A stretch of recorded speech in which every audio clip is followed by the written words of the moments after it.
अल्लाह please, मुझे बहुत tension हो रही है। अगर रामिस को होश आ गया तो? जब मैं कह रही हूँ घर में टिककर बैठ जा तो तेरी समझ में बात नहीं आ रही?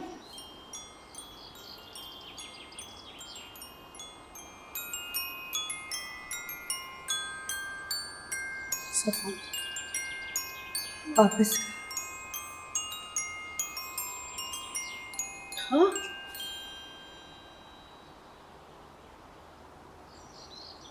हेलो भाभी, भाई को होश आ रहा है। अभी उन्होंने पैर हिलाया है। भाभी आप आ रही है ना?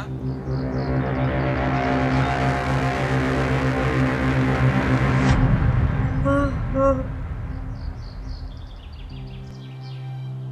आप चलें, फिर बात करते हैं। अल्लाह हाफिज।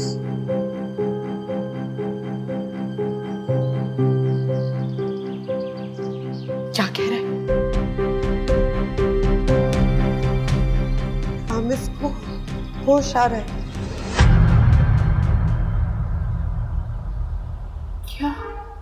125 ज़रब 400 50,000। उफ, लोग एवं ही कहते हैं कि लड़कियों की शादी पे खर्चा होता है। जरा आके देखें तो लड़कों की भी बैंड बज जाती है आजकल।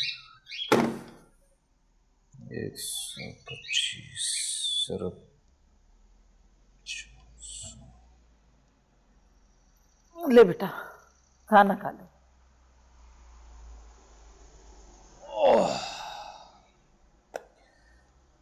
ये बताओ अम्मा कि कितने मेहमान होंगे अंदाजा? लगभग 500 तो होंगे। 500? हाँ। लेकिन नापा की शादी में तो 400 थे। अरे तो क्या उसके खानदान वालों को नहीं बुलाएगा? हैं? 11 बहन भाई हैं वो, और उनमें से 9 शादीशुदा हैं। अब खुद ही लगा ले हिसाब, 500 से कम तो क्या ही होंगे। माँ तुम भी ना, मैं तो 400 से कम करके कोई 350 300 के चक्कर में था। तुम तो उल्टा बढ़ा रही हो। तो भाई क्या करें, जो है सो है। सारी की सारी गड़बड़ कर दी तुमने अम्मा। पहले ही हिसाब ढीला चल रहा है। अरे तो जरूरत क्या है इतने बड़े खर्चे में पड़ने की? लड़की को भगा के ले जा, मस्जिद में जाके निकाह कर ले और 150 रुपए के छुआरे बांट दे, और अल्लाह अल्लाह खैर सल्ला। मम्मा, जख्मों पे नमक तो ना छिड़को। अरे भैया, शादी होगी तो खानदान वाले भी आएंगे, और खानदान वाले आएंगे तो खर्चा तो होगा ना, पैसे तो खर्च होंगे। चल छोड़ ना, तू इस हिसाब किताब को दिन रात इसी में लगा रहता है। ये ले, खाना खा ले, शाबाश। हाँ खा लेता हूँ। 125 ज़रब 500। अल्लाह मेरे परवरदिगार, 62,500। ये तो बहुत अच्छी डेवलपमेंट है, लेकिन मेरे ख्याल से हमें सेकंड ओपिनियन ले लेना चाहिए। हाँ ठीक है वो भी, लेकिन मेरे ख्याल से यहाँ अच्छी केयर की जा रही है, और अगर इम्प्रूवमेंट हो रही है तो ये इस बात का प्रूफ है। इस बात पे तो मुझे बिल्कुल भी कोई शक नहीं है, लेकिन फिर भी अगर हम सेकंड ओपिनियन ले लेते हैं तो इसमें कोई हर्ज तो नहीं। हाँ हर्ज तो आई थिंक कोई नहीं है। मेरे एक अंकल हैं लंदन में न्यूरो सर्जन। अगर आप मुझे रामिस भाई की डॉक्यूमेंट्स दे देते हैं तो मैं उन्हें ईमेल कर देता हूँ। इस तरह उनका डायग्नोसिस भी मिल जाएगा और हमारे पास एक ऑप्शन आ जाएगा। चलें ठीक है, ये भी किया जा सकता है। आई थिंक हम सुबह तक इंतज़ार कर लेते हैं, सिचुएशन थोड़ी क्लियर हो जाएगी। अगर ज़रूरत पड़ती है तो मैं आपको दे दूंगा। बाय द वे, इस किस्म की कंडीशन या तो किसी स्ट्रेस का नतीजा होती है या फिर किसी शदीद जहनी दबाव का। ऐसी कोई परेशानी तो नहीं है रामिस भाई की ज़िंदगी में? नहीं बिल्कुल भी नहीं, वो तो बिल्कुल ठीक थे। इनफैक्ट जिस दिन ये सब कुछ हुआ वो घूमने फिरने गए हुए थे। He went shopping, he was absolutely fine. अच्छा, मेरी एक बात मानेंगे आप? कैसी बात? कुछ देर के लिए घर हो आए, फिर वापस आ जाइएगा। नहीं नहीं, मैं कैसे जा सकता हूँ? प्लीज़ चले जाइए घर। बल्कि मेरे ख्याल से आप बाकी सबको भी अपने साथ ले जाएं। वैसे भी अब रामेश भाई की तबीयत पहले से बहुत बेहतर है। यहाँ पर अगर कुछ हुआ तो मैं देख लूँगा। नहीं, ये पॉसिबल नहीं है। थैंक यू वेरी मच, आपने ऑफ़र किया, लेकिन मेरे ख्याल से मुझे रुकना चाहिए। 4 महीना 10 दिन, इतनी लंबी होती है ना इद्दत खाला। और इस अरसे में मैं घर से कहीं बाहर नहीं जा सकती।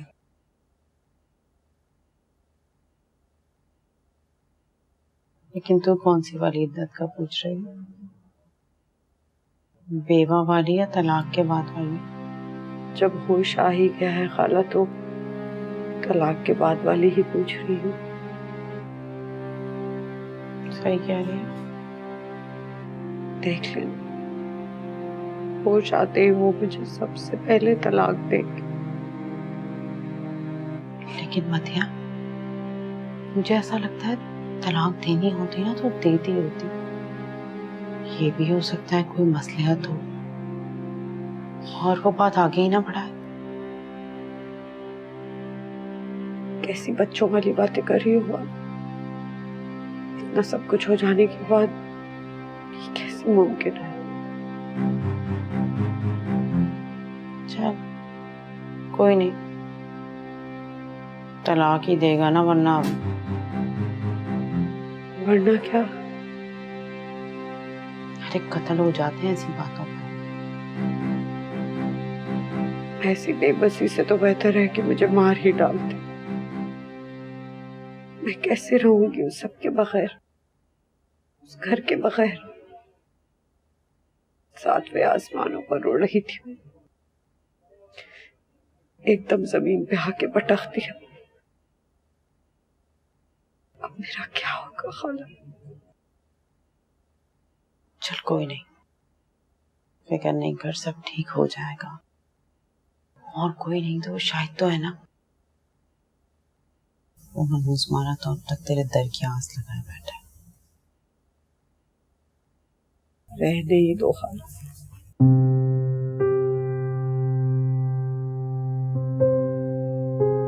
चल, गाड़ी आई है तुझे लेने के लिए। ठीक है, आजा आजा जल्दी से। खाला प्लीज तू भी चलना मेरे साथ, मुझे बहुत डर लग रहा है। कब्र में भी खाला को साथ ले जाना तो। प्लीज खाला। परेशान ना हो जाएगा सब सही।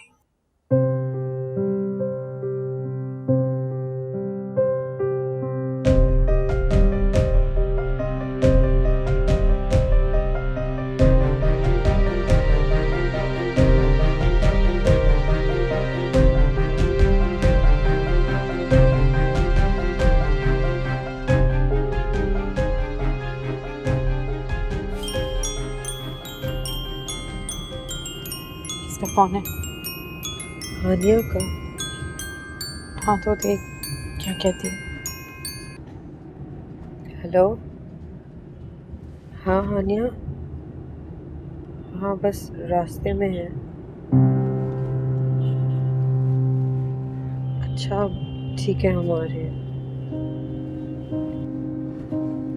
क्या कह रही थी? कह रही है घर आ जाओ। घर पे? लेकिन घर पे क्यों? बताया नहीं, बस कह रही है कि हम सब यहीं हैं, घर आओ। क्या चल करे? मैं तो कहती हूँ खाला छोड़ सब, हम घर वापस चले जाते हैं। घर चल के देखते हैं कैसा मामला क्या है। वही वो अगले दिन फिर से लेट। यकीन था मुझे, रामेश भाई को इस कदर गुस्सा आया और मुझे कहने लगे कि अब इसके बच्चे, आइंदा अगर तू लेट हुआ ना तो मुझसे बुरा नहीं होगा। मैंने भी वादा कर लिया भाई, मेरी तौबा, अब अगर लेट हुआ तो जो चोर की सजा वो मेरी सजा। लेकिन हायरी किस्मत, अगले ही दिन फिर से लेट। अब इस बार मैं किसी तरह छुप छुपा के ऑफिस के कमरे में घुस तो गया, लेकिन रामेश भाई की आंख से कौन छुप सकता है। फौरन पता लग गया उन्हें। आग बगोला होकर ऑफिस के मेन कॉरिडोर से गुजरते हुए आए मेरे कमरे में।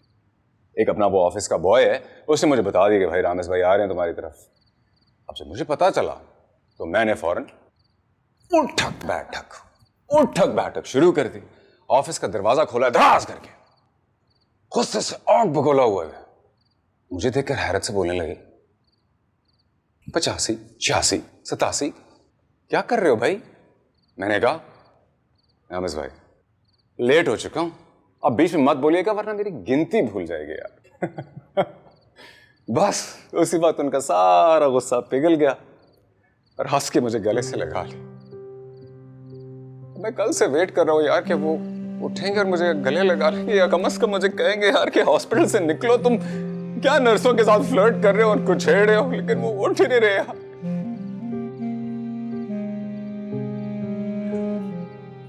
वो उठ क्यों नहीं रहे अम्मा? आप उनसे कहे ना यार वो उठे, वो उठ क्यों नहीं रहे यार? अब मैं कैसे चलूंगा? मैं उनकी तरह मजबूत थोड़ी हूं, मुझे डर लगता है अम्मा। मैं उनकी तरह नहीं हूं उनसे। अब कहाँ उठे वो? गलत कर रहे हैं भाई, वो कहाँ उनसे उठे? वो उंगली पकड़ के मुझे जिंदगी भर चलाया उन्होंने, अब मैं अकेला कैसे चलूं यार? उनसे कहे ना यार उठे, उनसे कहे खुदा की कसम, उनसे कहे उठे यार।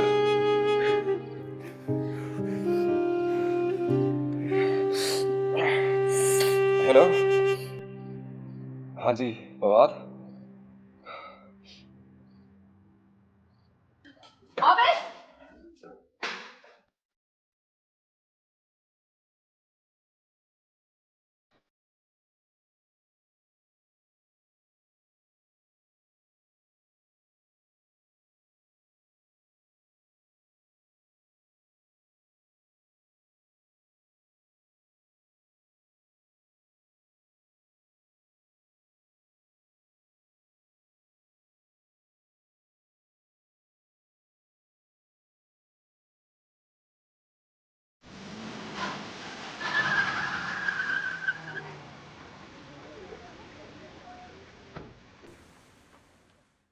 क्या कह सकते हैं रीबा, अल्लाह की मर्जी के आगे सबको सब्र करना पड़ता है।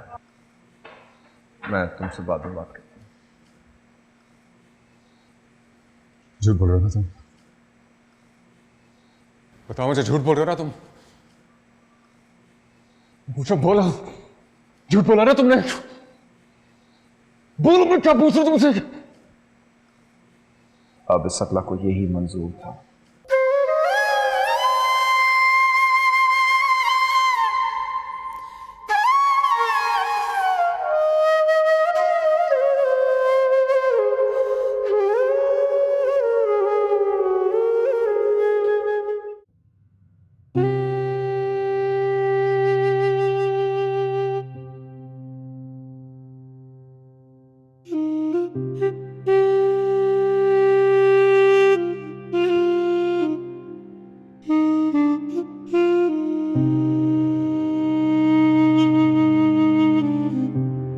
आतिया, जिस तरह से तेरी सास 2 दिन से बैठी हुई है ना, मुझे लगता है बस 2-4 दिन में ये भी निकल लेंगे। ऐसे क्या घूर रही है? क्या कह दिया मैंने? किसी की भी हद होती है खाला। तो कह रही हो तो? हद होती है हर बात की। याद होती है। और खुद जो यहाँ बैठी हुई ड्रामा कर रही हो तुम, ये सब क्या है? कौन सा ड्रामा कर रही हूँ मैं? क्या कह रही हो तुम? जैसे मुझे तो कुछ पता ही नहीं ना। सबसे ज्यादा खुशी तुझी को हुई होगी और तू। बस कर दो खाला, बस।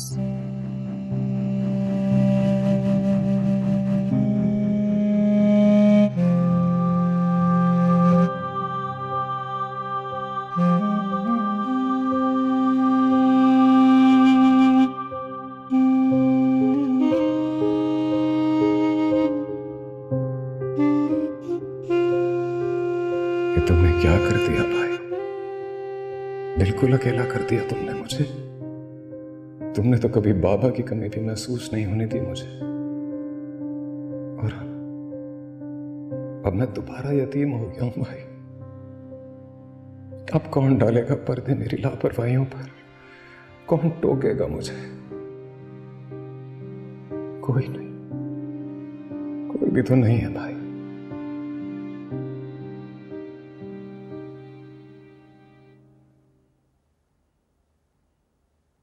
किसी तौर ये गीत गया था कि रामेश भाई हमारे बीच नहीं रहे।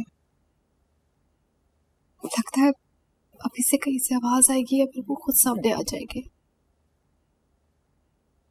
कितना अधूरा लग रहा है उनके बगैर ये सब कुछ। काश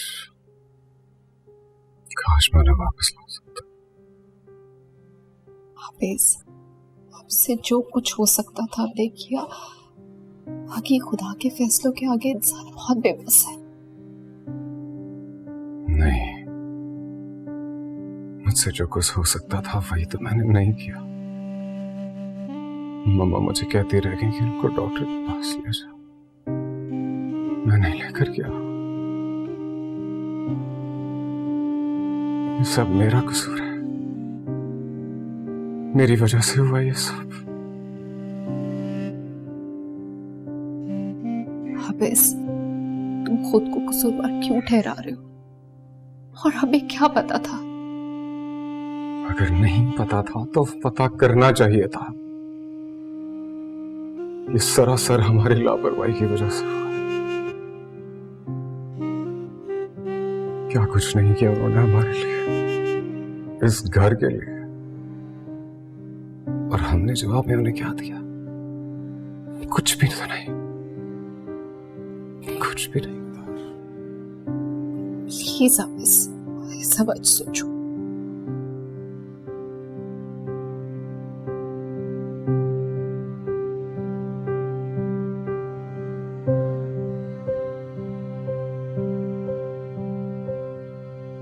खुदा को मान यार, कुछ अकल को हाथ मार।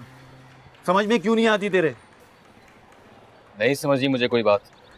क्या करूं मैं तेरा यार? मेरे पास तेरा कोई इलाज नहीं। समझता क्यों नहीं है भाई? तेरी समझ में क्यों नहीं आ रहा? नहीं करना चाहती वो तेरे साथ शादी।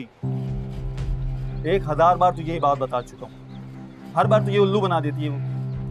तू बस बातें ही करना, करना कुछ भी मत। तो क्या करूं? क्या करूं अगर 2-3 दिन से फोन नहीं उठा रही तो? और क्या करूं अगर उसके घर पे ताला पड़ा हुआ है तो? उसके घर में घुस जाऊं? चल अगर घर में घुस भी गया फिर क्या होगा उससे? मेरी तो खुद कुछ समझ में नहीं आ रहा। तुझे कुछ भी समझने की जरूरत नहीं। बस इतना समझ ले, गई वो तेरे हाथ से। और अपने सर से ये इश्क का भूत उतार के फेंक भाई। शादी करनी है ना तो अम्मा जहाँ बोले चुपचाप कर ले शादी वहां पर। ऐसे दिल का रोग पालने से कोई फायदा है यार? ऐसे झंझट से जान छोड़ा भाई। कभी फोन नहीं उठा रही, कभी मान नहीं रही है, कभी घर पे ताला पड़ा हुआ है। दफा कर यार, मट्टी डाल ऐसी लड़की पर। अब जा कहाँ रहा है? कहीं भी जाऊं तुझे क्या? कुछ तो बता दे भाई। क्या फायदा? तुझे मेरी बातें समझ में आती कहाँ है? बस सच्ची मोहब्बत की है मैंने, सच्ची मोहब्बत। एक बात कान खोलकर सुन ले, अगर वो मुझे ना मिली तो जिंदगी भर शादी नहीं करूंगा मैं। या वो या फिर कोई नहीं।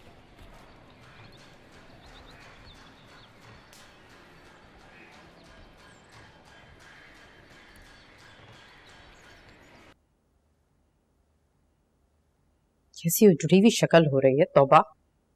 ऐसा लगता है सारी बेवकी मेरी ही शक्ल पर बरस गई।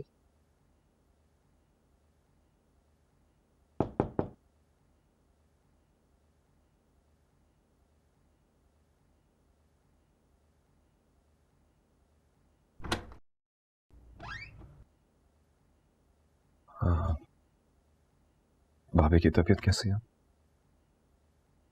इस बेचारी का क्या पूछते हो? उसकी तो दुनिया ही लुट गई।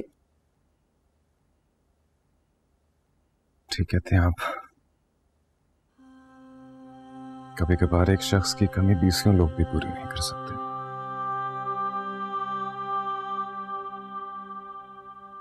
भाभी, बाबा, ये सच है कि रामेश भाई की जगह कोई नहीं ले सकता, लेकिन आप यकीन रखें कि इस घर में आपको किसी किस्म की कोई तकलीफ नहीं होगी। इस घर पर आज भी आपका उतना ही हक है जितना रामेश भाई की मौजूदगी में।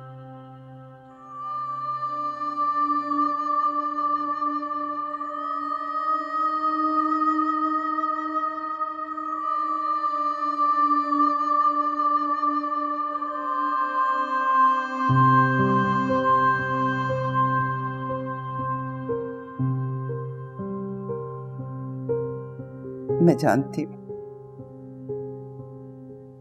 जवान औलाद का दुख क्या होता है। कोई लफ्ज, कोई तसल्ली इस जख्म को नहीं भर सकता। ये तो ऐसा जख्म है कि वक्त के साथ साथ खुद ही भरता चला जाता है। वो जानता रौनक था इस घर की, वो चला गया तो सब कुछ चला गया। ठीक कहती हैं। ऐसे भी कोई जाता है ना, कोई बात ना, तसल्ली ना, दिलासा, चुपचाप रुखसत हो गया। ऊपर वाला अपनी मसलहतें खूब समझता है। हाँ। मैं आपसे इजाजत लेने आई हूं। जैसे आपकी मर्जी। बहुत शुक्रिया, आपने बहुत साथ दिया हमारा इस मुश्किल वक्त में। अरे नहीं नहीं, ये तो हमारा फर्ज था। मैं चाहती हूं कि मथिया भी हमारे साथ चले, इद्दत के दिन वहीं गुजारे। मथिया? नहीं, ये कैसे हो सकता है? वो अपनी इद्दत यहाँ पर भी तो गुजार सकती है, कोई मसला नहीं होगा। मैं उसे जाने नहीं दे सकती। मेरे रामेश की निशानी है वो।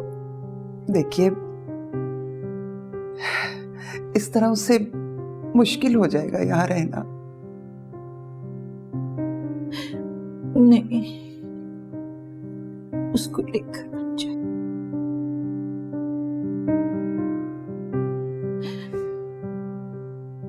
यहाँ उसको कोई तकलीफ नहीं होगी। उसको यही रहने दे मेरे पास। मेरे रामेश की यादें वापस आए उससे, प्लीज।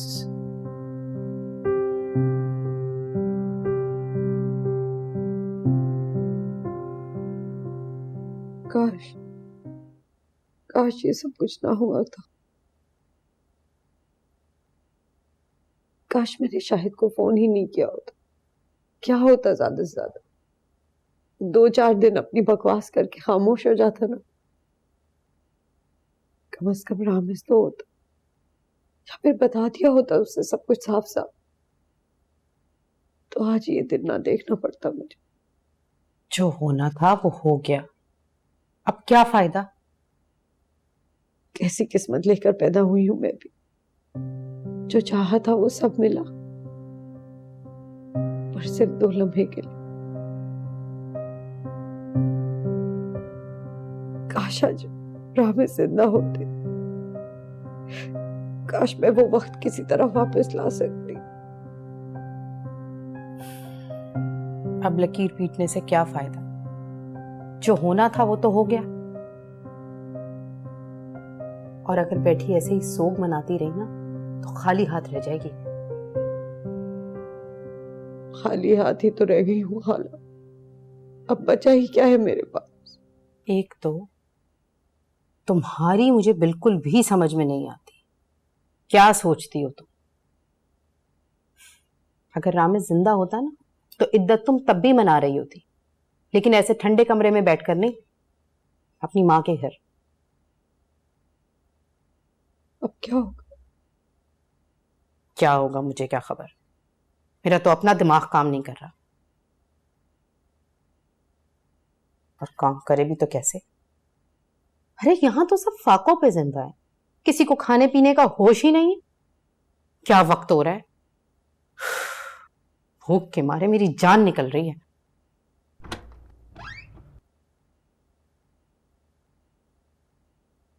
चल रुकैया, मैंने इजाजत ले ली है। कहाँ जा रही हैं आप? और खाला को कहाँ लेके जा रही हैं? घर जा रही हूँ बेटा। मैंने तो तुम्हारा भी बोला था, मगर किश्वर नहीं मानी। अरे इसका कहने की क्या जरूरत थी?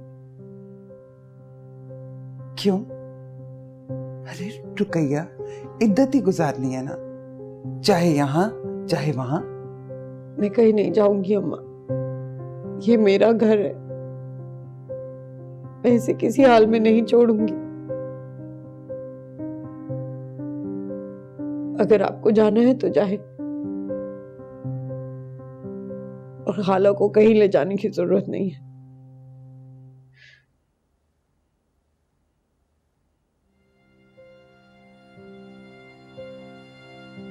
भाईजान, थोड़ा सा ले, प्लीज, बिल्कुल थोड़ा सा। तुम क्यों पड़ गई हो मेरे पीछे? कुछ नहीं उतरता मेरे हलक से नीचे। आप जानती है ना, जब तक आप नहीं खाएंगी तब तक आप इस पे भूखा रहेगा। प्लीज उसके लिए थोड़ा सा ले, उसको दे दो जाकर, उसको दे दो। उसे कहो तुम्हारी मामा ने खा लिया। आपको पता है मैं झूठ नहीं बोल सकती, नहीं खा सकती, नहीं खा सकती बेटा। ठीक है, अगर आप चाहती हैं कि आपकी तरह आप इस पे भूखा रहे तो नहीं खिलाती मैं आपको। क्या करूं, क्या करूं बेटा, मेरे गले से नीचे कुछ नहीं उतरता।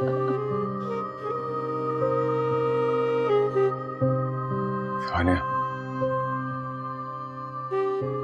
आ जाओ।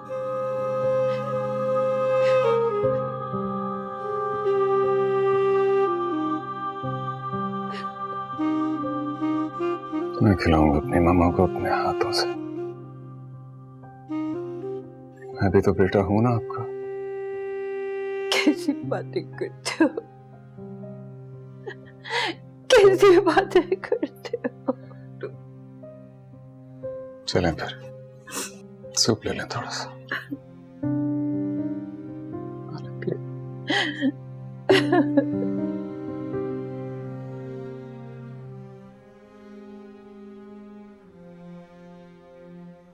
तुम भी तो पियो ना बेटा।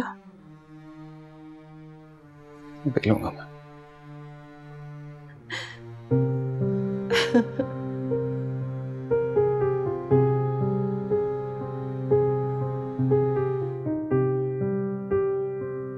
और मथिया,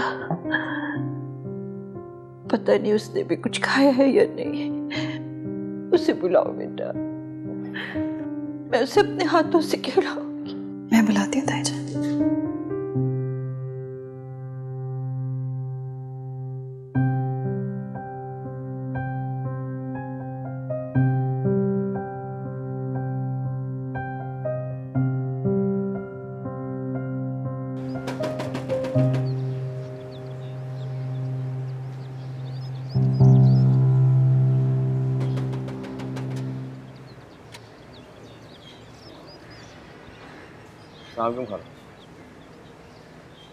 वालेकुम सलाम। मदिया आ गई? बस बेटा, अल्लाह को यही मंजूर था। क्या हुआ है खाला मदिया को, ठीक तो है? बहुत बुरा हाल है बेचारी का। बुरा हाल, लेकिन वो तो जीते जी मर गई है बेटा। क्या कह रही हैं आप? क्या हुआ क्या है उसे? भरी जवानी में उसका सुहाग उजड़ गया। सुहाग? कैसा सुहाग? कौन सा सुहाग? क्या क्या कह रही हैं आप? उसके शौहर का इंतकाल हो गया।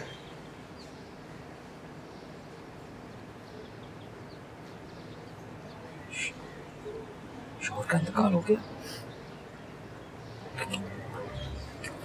वो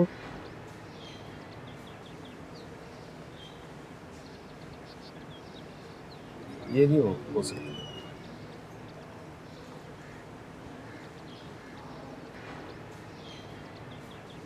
कहाँ है वो? वही अपनी इद्दत के दिन पूरे कर रही है बेचारी। अल्लाह जाने मेरी बेटी को किसकी नजर लग गई।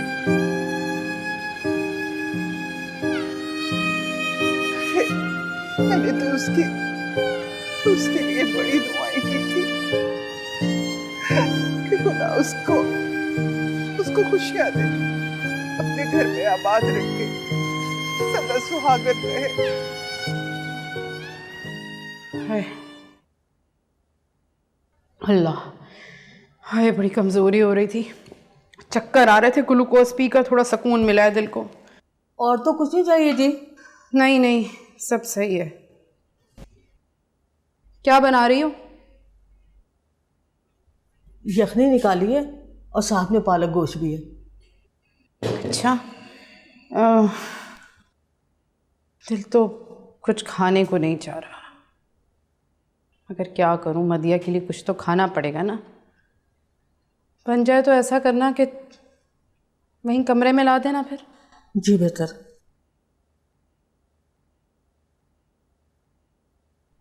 मैं सोचती हूँ इस घर में कैसी रौनक होती होगी ना।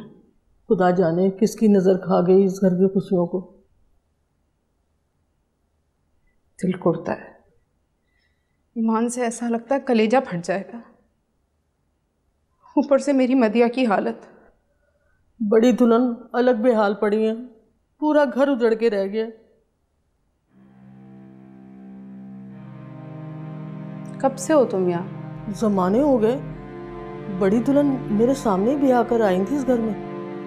अच्छा अच्छा, इसका मतलब तुमने तो इस घर का हर दौर देखा है, सब अच्छा बुरा बरता होगा, मेरा मतलब है। क्या याद करवा दिया जी। सलीम मियाँ नईम मियाँ ना सिर्फ भाई थे, जान देते थे एक दूसरे पर। ऐसा प्यार क्या बताऊं। रामेश मियाँ और आबिज उन्हीं की परछाइयाँ हैं, ये समझो। तब ये घर खुशियों का गहवारा हुआ करता था, तब बीच में शगुफ्ता आ गई। वरना कौन शगुफ्ता? कोई नहीं। अभी तो तुमने कहा शगुफ्ता। कुछ नहीं, बस वो मैं जरा बड़ी दुल्हन को देखा।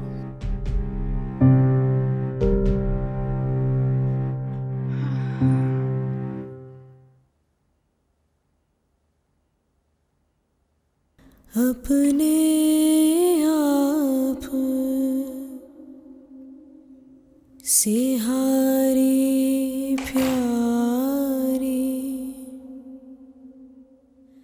बैठ के अब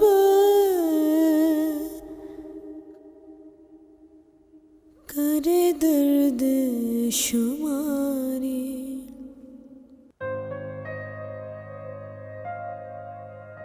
तुम यहाँ क्या कर रही हो बेटा? क्यों? मैं यहाँ नहीं आ सकती। क्यों नहीं आ सकती बेटा? लेकिन ये क्या कर रही हो? आपको बुरा लग रहा है? नहीं नहीं, बुरा क्यों लगेगा मुझे, लेकिन इसकी जरूरत नहीं है बेटा।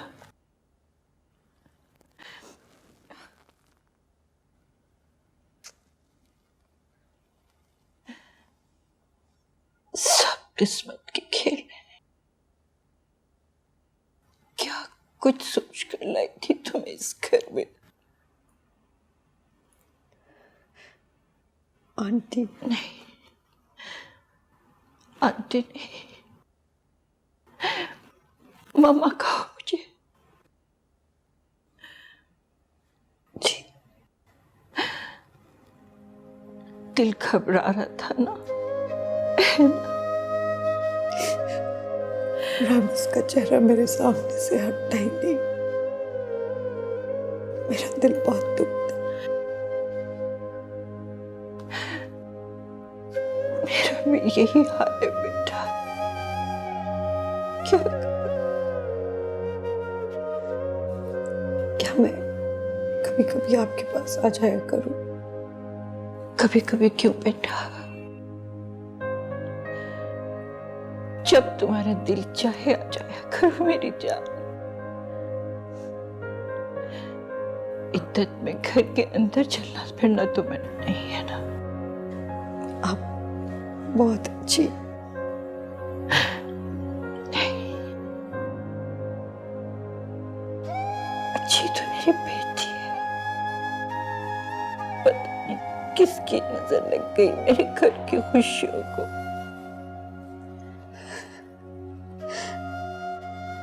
रामिस की यादों के सिवा मेरे पास कुछ नहीं।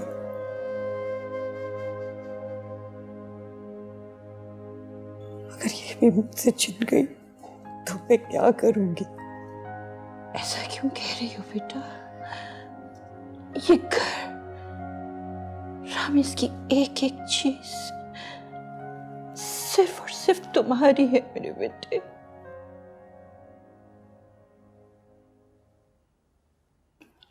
अब तुम यहां से कहीं नहीं जाओगी। फैसला कर लिया है मैंने।